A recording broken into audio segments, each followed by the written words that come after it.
Good evening, and welcome to Footnotes Folly. I am Professor Reginald St. John Pemberton, and tonight, a comedy to lift the spirits, Much Ado About Nothing, which contains, to my mind, the single best double act in all of Shakespeare. We give you the whole play, complete and unabridged, in clear modern English. The wit kept up, the plain rendering and the asides are my own. This is part 1. A victorious prince and his young officers come home from the wars to the sunny Sicilian town of Messina, and two romances begin to stir. One is sweet and straightforward. The young soldier Claudio falls head over heels for the gentle hero. The other is the glory of the play, the merry war between the sharp-tongued Beatrice and the confirmed bachelor Benedick, two brilliant, prickly people who insult each other magnificently and are obviously, to everyone but themselves, made for each other. There's also, lurking in the shadows, a sour villain who cannot bear to see anyone happy. Let us begin. Leonardo, hero Beatrice, and others enter before Leonardo's house with a messenger. I learn from this letter that Don Pedro of Aragon is coming to Messina tonight. He is very near by now. He was not 3 leagues away when I left him. How many gentlemen did you lose in this action? Very few of any rank, and none of any name. A victory is twice a victory when the winner brings all his men home. I read here that Don Pedro has given great honor to a young Florentine named Claudio. Claudio deserved it, and Don Pedro has remembered his merit justly. He has carried himself beyond what his youth promised, doing the deeds of a lion while looking like a lamb. Indeed, he has outdone expectation better than you can expect me to explain. He has an uncle here in Messina who will be very glad to hear it. I have already delivered letters to him, and he showed great joy, so much that joy could not appear modestly without some sign of grief. Did he burst into tears? Very much so. A kindly overflowing of kindness.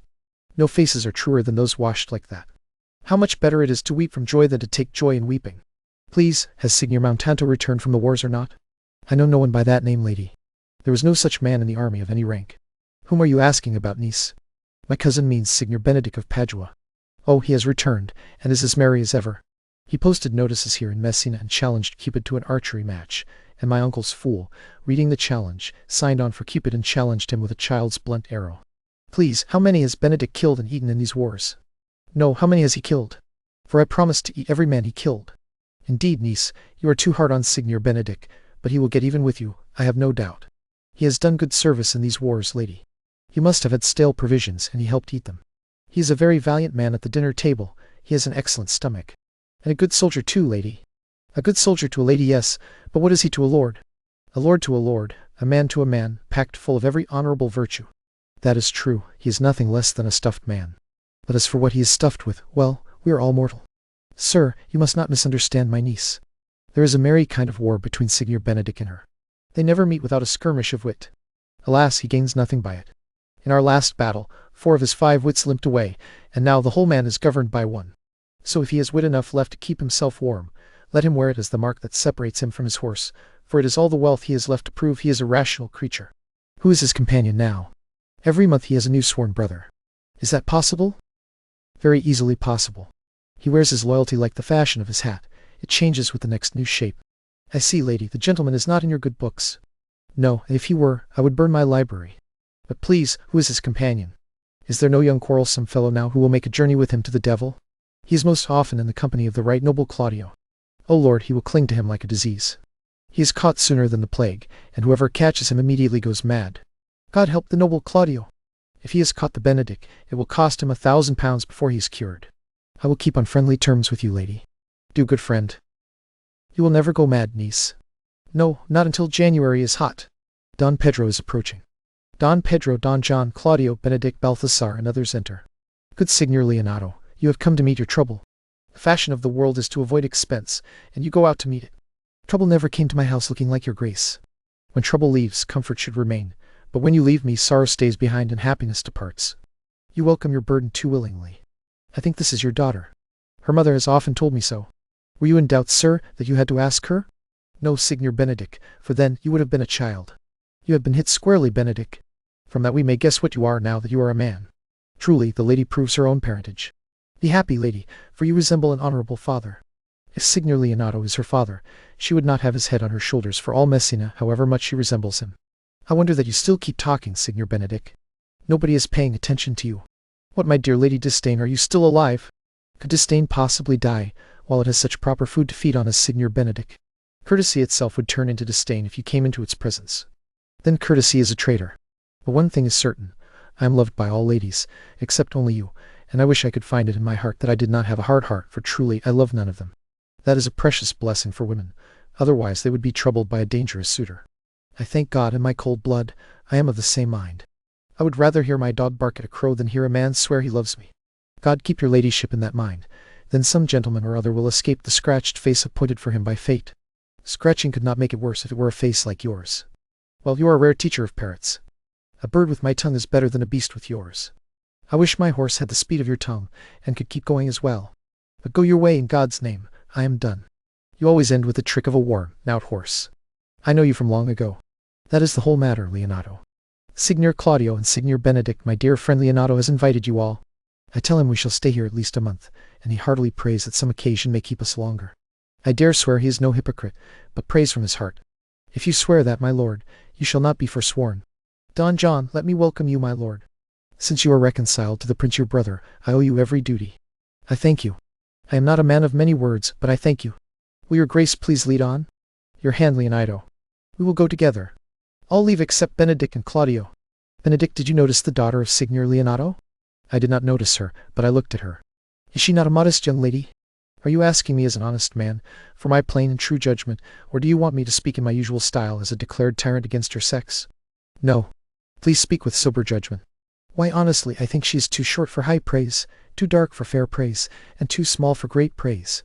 The only compliment I can give her is this: if she were other than she is, she would be ugly, and being no other than she is, I do not like her. You think I am joking. Please tell me truly how you like her. Do you mean to buy her, that you ask so closely about her? Could the world buy such a jewel? Yes, in a case to put it in. But are you saying this with a solemn face, or are you playing the mocking fool, telling us that Cupid is a fine hare, finder and Vulcan an excellent carpenter? Come, what key should a man take you in, if he is to join your song? To my eye, she is the sweetest lady I ever looked on. I can still see without spectacles, and I see no such thing. There is her cousin. If she were not possessed by a fury, she would outshine Hero in beauty as much as the 1st of May outshines the last of December. But I hope you do not mean to turn husband, do you? I would hardly trust myself, even if I had sworn the opposite, if Hero would be my wife. Has it come to this truly? Is there not one man left in the world who will wear his cap without suspicion? Shall I never again see a bachelor of 60? Come then, if you must thrust your neck into a yoke, wear the mark of it, and sigh away your Sundays. Don Pedro returns. Look, Don Pedro has come back to find you. What secret has kept you here that you did not follow us to Leonato's? I wish your grace would command me to tell. I charge you on your allegiance.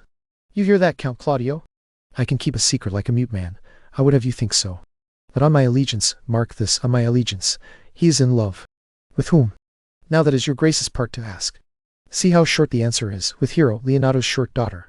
Had it were true, it would be stated so.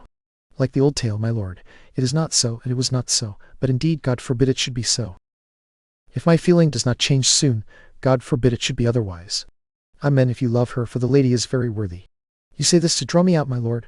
By my honor I say what I think. And truly, my lord, I said what I think. And by both my faith and honor, my lord, I said what I think. That I love her, I feel. That she is worthy, I know. That I neither feel why she should be loved, nor know why she should be thought worthy, is an opinion that fire could not melt out of me. I will die in it at the stake. You were always an obstinate heretic in defiance of beauty, and he could never defend his side, except by sheer force of will. That a woman conceived me, I thank her. That she brought me up, I give her my most humble thanks as well. But as for having the hunter's horn blown at my forehead, or hanging my bugle on an invisible strap, all women must pardon me. Since I will not wrong them by mistrusting any one of them, I will do myself the right of trusting none of them. And the conclusion is, which may make me look the finer, I will live a bachelor. I shall see you before I die looking pale with love. With anger, sickness, or hunger, my lord, but not with love. If you can prove that I ever lose more blood from love than I can get back by drinking, then pick out my eyes with a ballot, maker's pen, and hang me at the door of a brothel as the sign of blind Cupid. Well, if you ever fall from this faith, you will become a famous example. If I do, hang me in a bottle like a cat and shoot at me, and whoever hits me, clap him on the shoulder and call him Adam. Well, time will test it. In time the savage bull accepts the yoke. The savage bull may, but if sensible Benedick ever accepts it, pull off the bull's horns and set them in my forehead. Let me be painted shamefully, and in letters as large as those that say, "Good horse for hire," let them write under my sign, "Here you may see Benedick the married man." If that ever happened, you would be horn mad. No, if Cupid has not spent all his arrows in Venice, you will tremble for these words before long. Then I shall expect an earthquake too. Well, you will make your peace with time. Meanwhile, good Signor Benedick, go to Leonato's. Give him my compliments and tell him I will not fail to come to supper, for he has made great preparations. I have almost enough substance in me for such an embassy, and so I commend you, to the care of God, for my house if I had one. The 6th of July, your loving friend Benedick. No, mock me no more. The body of your conversation is sometimes trimmed with scraps, and the trimmings are only loosely stitched on. Before you keep jeering with old endings, examine your conscience. And so I leave you. Benedick exits. My liege, your highness can now do me good. My love is yours to teach. Only teach it how, and you shall see how ready it is to learn any hard lesson that may benefit you. Does Leonato have any son, my lord? No child but Hero. She is his only heir. Do you care for her, Claudio? Oh, my lord, when you went forward in this finished campaign, I looked at her with a soldier's eye. I liked what I saw, but I had a rougher task in hand than turning liking into the name of love. But now I have returned, and warlike thoughts have left their places empty. Into those rooms come crowding soft and delicate desires, all telling me how beautiful young Hero is, saying that I liked her before I went to war. You will sound like a lover very soon, and wear out your listener with a whole book of words. If you love fair Hero, cherish that love, and I will speak with her and with her father, and you shall have her. Was this not the reason you began to weave such a fine story? How sweetly you minister to love, knowing love's sickness by its complexion. But in case my affection seemed too sudden, I would have dressed it with a longer speech. Why should the bridge be much broader than the flood? The fairest request is the one necessity requires. What serves the purpose is enough. Once it is settled that you love her, I will fit you with the remedy. I know there will be revelry tonight. I will take your part in some disguise and tell fair Hero that I am Claudio. I will open my heart to her and capture her hearing with the force and close assault of my loving tale. After that I will speak to her father, and the conclusion is that she shall be yours. Let us put this plan into practice at once. They exit. Leonato and Antonio enter, meeting in her room in Leonato's house. Well, brother, where is my nephew, your son? Has he arranged this music? He is very busy with it. But, brother, I can tell you strange news, news you have not even dreamed of yet. Is it good news? That depends on how events mark it, but it has a handsome outside and looks good at first sight. The prince and Count Claudio were walking in a thickly woven alley of trees in my orchard, and one of my men overheard this much. The prince told Claudio that he loved my niece, your daughter, and meant to admit it tonight at the dance. If he found her willing, he meant to seize the present moment by the hair and speak with you about it at once. Has the fellow who told you this any sense? He is a good sharp fellow. I will send for him, and you may question him yourself. No, no. We will treat it as a dream until it shows itself to be true. But I will tell my daughter, so she may be better prepared with an answer, if by chance this is true.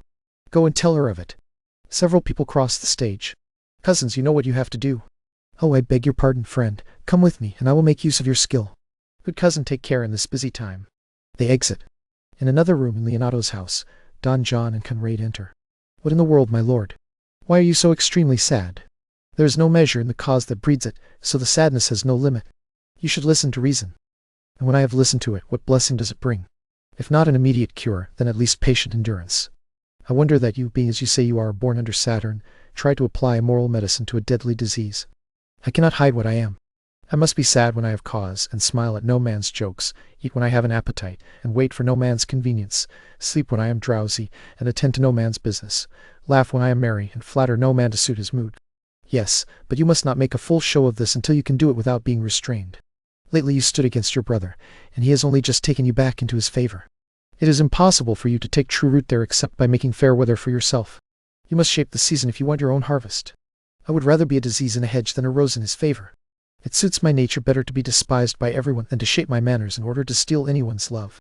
In this, though I cannot be called a flattering honest man, it cannot be denied that I am a plain-dealing villain. I am trusted with a muzzle and set free with a shackle, therefore I have decided not to sing in my cage. If I had my mouth free, I would bite. If I had my liberty, I would do as I pleased. Meanwhile, let me be what I am, and do not try to change me. Can you make no use of your discontent? I make every use of it, for I use nothing else. Who comes here? Horatio enters. What news, Horatio? I came from a great supper over there. The prince your brother is being royally entertained by Leonato, and I can give you intelligence of an intended marriage. Will it serve as any pattern on which to build mischief? What sort of fool is he who betroths himself to trouble? Why, it is your brother's right hand. Who? The perfect Claudio? The very same. A fine young gentleman. And who is she? Which way does he look? At Hero, the daughter and heir of Leonato. A very forward spring chicken. How did you learn this? I was hired as a perfumer, smoking out a musty room, when in came the prince and Claudio hand in hand, deep in serious talk. I slipped behind the tapestry, and there I heard them agree that the prince would woo Hero for himself, and once he had won her, give her to Count Claudio. Come, let us go there. This may prove food for my displeasure. That young upstart has all the glory of my defeat. If I can cross him in any way, I bless myself in every way. You are both reliable, and will help me. To the death, my lord. Let us go to the great supper. Their feast is all the greater because I am subdued. I wish the cook were of my mind. Shall we go and see what is to be done? We will attend your lordship. They exit. Leonato, Antonio, Hero, Beatrice, and others enter a hall in Leonato's house. Was Count John not here at supper? I did not see him. How sourly the gentleman looks! I can never see him without having heartburn for an hour afterward. He has a very melancholy nature. A man made exactly halfway between him and Benedick would be excellent. One is too much like a statue and says nothing, and the other too much like my lady's eldest son, always chattering. Then half of Signor Benedick's tongue in Count John's mouth, and half of Count John's melancholy in Signor Benedick's face. With a fine leg and a fine foot, uncle, and enough money in his purse, such a man would win any woman in the world, if he could get her consent. By my faith, niece, you will never get yourself a husband if your tongue is so sharp. Indeed, she is too shrewish. Too shrewish is more than shrewish. I shall lessen God's gifts to me in that direction, for people say, God sends a shrewish cow short horns, but to a cow too shrewish he sends none at all. So by being too shrewish God will send you no horns? Exactly, if he sends me no husband, and for that blessing I kneel to him every morning and evening. Lord, I could never endure a husband with a beard on his face. I would rather sleep in wool. You may find a husband who has no beard. What should I do with him? Dress him in my clothes and make him my waiting gentlewoman? A man with a beard is more than a youth, and a man without a beard is less than a man. The one who is more than a youth is not for me, and the one who is less than a man, I am not for him. So I will take 6 pence in advance from the bear keeper, and lead his apes into hell. Well then, are you going into hell? No, only to the gate. There the devil will meet me like an old cuckold with horns on his head and say, Go to heaven, Beatrice, go to heaven, there is no place here for you maidens. So I hand over my apes and go off to St. Peter for heaven. He shows me where the bachelors sit, and there we live as merry as the day is long. Well, niece, I trust you will be guided by your father. Yes, indeed, it is my cousin's duty to curtsy and say father as it pleases you. But even so, cousin, let him be a handsome fellow, or else make another curtsy and say father as it pleases me. Well, niece, I hope to see you one day suited with a husband. Not until God makes men out of some metal other than earth. Would it not grieve a woman to be ruled by a piece of valiant dust, to give an account of her life to a lump of stubborn clay? No, uncle, I will have none. Adam's sons are my brothers, and truly, I think it a sin to marry among my kindred. Daughter, remember what I told you. If the prince asks you in that way, you know your answer. The fault will be in the music, cousin, if you are not wooed in good time. If the prince presses too hard, tell him there is a proper measure in everything, and dance out your answer. Listen, hero, wooing, wedding, and repenting are like a Scotch jig, a stately measure, and a syncopace. The first suit is hot and hasty, like a Scotch jig, and just as fanciful. The wedding is modest and proper, like a measure, full of ceremony and old custom. Then comes repentance, and with his bad legs he falls into the syncopace faster and faster until he sinks into his grave. Cousin, you understand things exceedingly sharply. Ah, good eye, uncle. I can see at church by daylight. The masked revelers are coming in, brother. Make room. Don Pedro, Claudio, Benedick, Balthasar, Don John, Borruccio, Margaret, Ursula, and others enter masked. Lady, will you walk about with your friend? If you walk softly, look sweetly, and say nothing, I am yours for the walk, especially when I walk away. With me in your company? I may say so when I please. And when will it please you to say so? When I like your appearance, for God forbid the lute should be like its case. My mask is fileman's roof, inside the house is Jove. Why, then your mask ought to be thatched. Speak softly, if you speak of love. He takes her aside. Well, I wish you did like me. I would not wish that for your own sake, because I have many bad qualities. Name one. I say my prayers aloud. I love you better for it. Those who hear may cry amen. God match me with a good dancer. Amen. And God keep him out of my sight when the dance is done. Answer, clerk. No more words, the clerk has answered. I know you well enough. You are Signor Antonio. In a word, I am not. I know you by the wagging of your head. To tell you the truth, I am imitating him. You could never imitate him so badly, well, unless you were the very man. Here is his dry hand exactly. You are he, you are he. In a word, I am not. Come, come, do you think I do not know you by your excellent wit? Can virtue hide itself? Hush, you are he. Races will show themselves, and that is the end of it. Will you not tell me who told you so? No, you must pardon me. And will you not tell me who you are? Not now. That I was disdainful, and that I got my wit from the 100 Merry Tales. Well, it was Signor Benedick who said so. Who is he? I am sure you know him well enough. Not I, believe me. Did he never make you laugh? Please, what is he? Why, he is the prince's jester, a very dull fool. His only talent is inventing impossible slanders. No one but loose fellows delights in him, and his credit lies not in his wit but in his malice, for he both pleases men and angers them, and then they laugh at him and beat him. I am sure he is among the fleet. I wish he had boarded me. When I know the gentleman, I will tell him what you say. Do. He will only crack a comparison or two against me, and if perhaps no one notices or laughs, he falls into melancholy, and then a partridge wing is saved, for the fool will eat no supper that night. Music is heard within. We must follow the leaders. In every good thing. No, if they lead to anything bad, I will leave them at the next turn. They dance. Then I'll leave except Don John, Beatrice, and Claudio. Surely my brother is in love with Hero, and has drawn her father aside to speak with him about it. The ladies follow her, and only one masked man remains. And that is Claudio. I know him by his bearing. Are you not Signor Benedick? You know me well, I am he. Signor, you are very close to my brother in his love. He is enamored of Hero. I beg you to dissuade him from her. She is not equal to his birth. You may play the part of an honest man in this. How do you know he loves her? I heard him swear his affection. So did I, and he swore he would marry her tonight. Come, let us go to the banquet. Don John and Beatrice leave. So I answer in Benedick's name, but hear this bad news with Claudio's ears. It is certainly true, the prince woos for himself. Friendship is faithful in every matter, except the business and affairs of love. Therefore every loving heart should speak with its own tongue. Let every eye bargain for itself and trust no agent. Beauty is a witch, and under her charms loyalty melts into desire. This happens every hour, though I did not suspect it. Farewell then, Hero. Benedick re-enters. Count Claudio? Yes, the same. Come, will you go with me? Where? Go to the next willow tree then, and mind your own business, Count. How will you wear the willow garland? Around your neck like a monelender's chain, or under your arm like an officer's sash? You must wear it somehow, because the prince has won your Hero. I wish him joy of her. Why, that is spoken like an honest cattle dealer. That is how they sell oxen. But did you really think the prince would treat you this way? Please leave me. Ha! Now you strike like the blind man. It was the boy who stole your meat, and you beat the post. If you will not leave, I will leave you. Claudio exits. Alas, poor wounded bird. Now he will crawl into the reeds. But that my lady Beatrice should know me, and yet not know me. The prince is fool. Ha! Perhaps I go by that title because I am merry. Yes, but I am too ready to wrong myself. That is not what people think of me. It is Beatrice's low and bitter nature that puts the whole world's judgment into her own mouth and reports me so. Well, I will take what revenge I can. Don Pedro re-enters. Now, Signor, where is the Count? Did you see him? Honestly, my lord, I have played the part of Lady Rumor. Found him here as gloomy as a hunting lodge in a rabbit warren. I told him, and I think I told him truly, that your grace had won the favor of this young lady, and I offered to go with him to a willow tree, either to make him a garland, since he was forsaken, or to bind him a switch, since he deserved whipping. Whipping? What is his fault? The plain offense of a schoolboy who, overjoyed at finding a bird's nest, shows it to his companion, and the companion steals it. Will you make trust itself an offense? The offense lies in the one who steals. Yet it would not have been wrong to make both the switch and the garland. He might have worn the garland himself, and given the switch to you, who, as I understand it, have stolen his bird's nest. I will only teach the birds to sing, and then return them to their owner. If their singing matches your promise, then, by my faith, you speak honestly. Lady Beatrice has a quarrel with you. The gentleman who danced with her told her she has been much wronged by you. Oh, she abused me beyond what a block of wood could bear. An oak with even one green leaf on it would have answered her back. My very mask began to come alive and scold her. She told me, not realizing I was myself, that I was the prince's jester, and duller than a great thaw, piling joke on joke against me with such impossible speed that I stood like a target while a whole army shot at me. She speaks daggers, and every word stabs.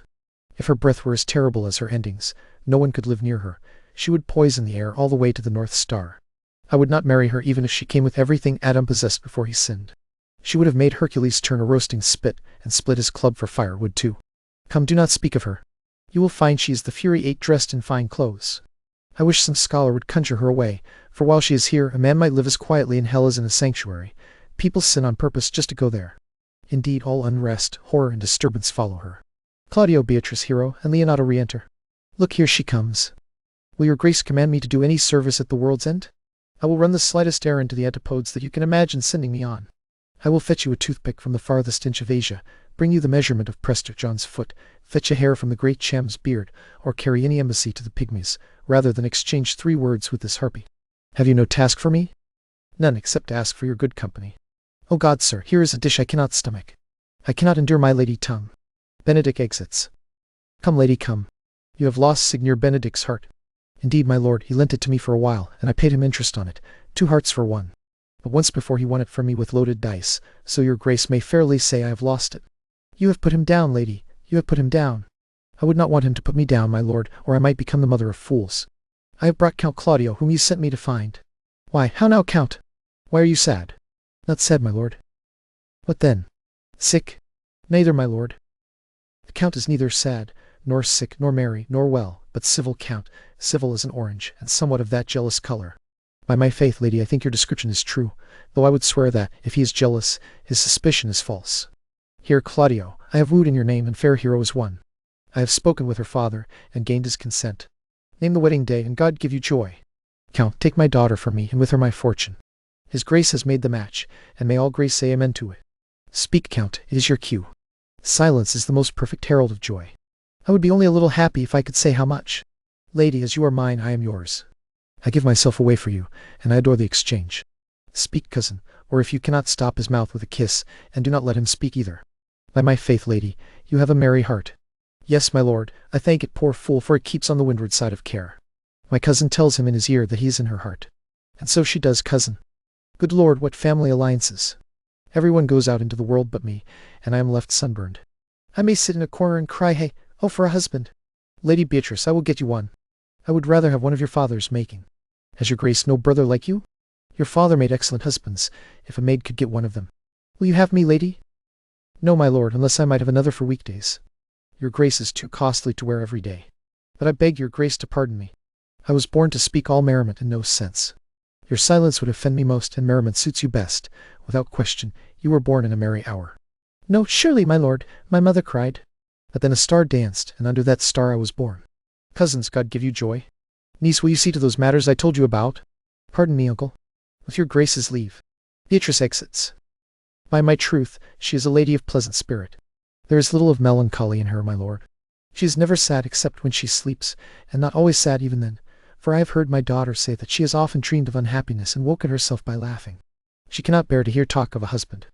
Oh, not at all. She mocks all her suitors out of pursuing her. She would make an excellent wife for Benedick. Oh Lord, my lord, if they were married for only a week, they would talk themselves mad.